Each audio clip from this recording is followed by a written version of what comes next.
Hi mga palangga! Good morning, good afternoon, good evening to everyone. Welcome to our vlog. We will buy fish. Isda! Isda! Let's listen first to this woman singing. Beloved,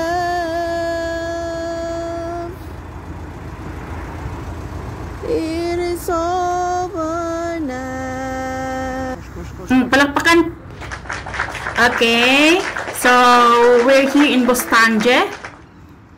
We're going to buy fish, of course, and this one is special stools for fishes, for the fishermen to sell their fish.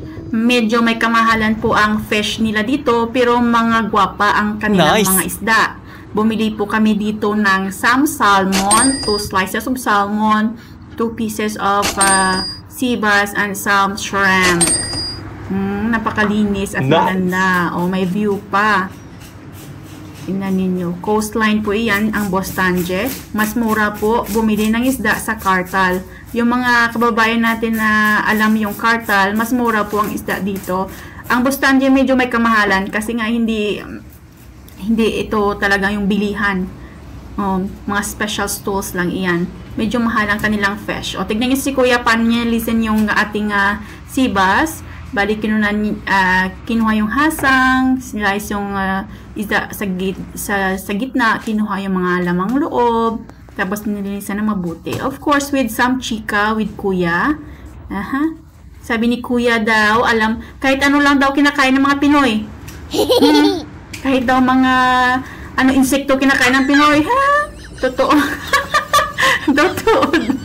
Tuod man gid, hangman niya gid na. So, itong malandi na seagulls, humingi po ito ng isda doon sa Balokji or sa fisherman. Binigyan naman siya, nakuha niya yung isang isda. O, tingnan ninyo. O, nung nakain nila yung isda, humingi uli, binigyan siya. O, tanga. Kinuha ng iba. Bagal kasi. O, yan, sorry ka na lang. Pero busog ka namin isa na eh. O, nagbayad na kami dito. Medyo may kamahalan, of course. Malinis yung pagkagawa nila at saka nilagay nila sa styro with the cling wrapper. Iyan. Fresh po iyan.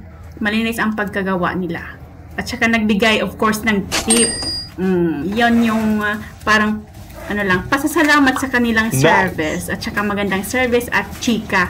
So, that is all for today. Bye!